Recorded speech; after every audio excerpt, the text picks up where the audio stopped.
మార్కెట్లో వాడు మోసపోయి 50 రూపాయలు తీసుకొని 500 చిల్లర ఇచ్చాడని మయ్య ఎగురుకుంటూ వచ్చాడు, సంకలు ఎగురేసుకుంటూ వచ్చాడు. ఇంటికి రాగానే మా అమ్మ మొత్తం ఇల్లు మొత్తం కాల్చి బూడిద చేసి పెట్టింది.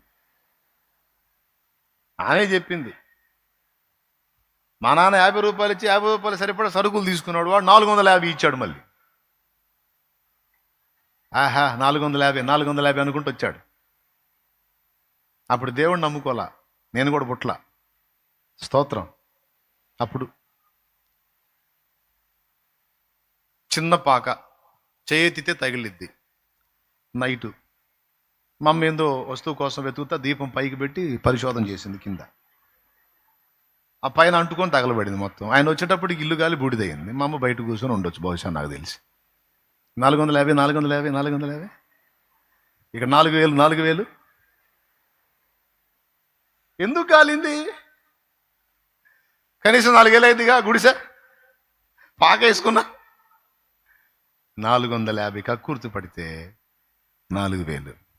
అది సుత రోడ్డు పక్కన కనపడ్డ డబ్బులు కూడా తీసుకోదు మా అమ్మ. తీసుకోదుగా, మమ్మల్ని కూడా తీసుకునేది. అమ్మ రూపాయి కనపడే ఎందుకు ఆమె భయం ఏంటంటే ఆ రూపాయి తీసుకుంటే 100 రూపాయలు పోయిద్ది. ఎందుకు వచ్చిన గొడవ? పోగొట్టుకున్నాడే వచ్చి వెతుక్కొని తీసుకుంటాడు, మనకొద్దు. పోగొట్టుకున్నాడు ఆశగా వస్తాడుగా, మళ్ళీ ఇక్కడే ఆడ పడేసుకున్నాను అనుకుంటా. అంటే చిన్న చిన్న ఎగ్జాంపుల్స్తో మీకు అర్థమయ్యేటట్టు చెప్తున్నాను. ఏదైనా ఒక సమస్య నాకు వచ్చిందంటే నిష్కారణంగా వచ్చిద్దా? కాదు కదా.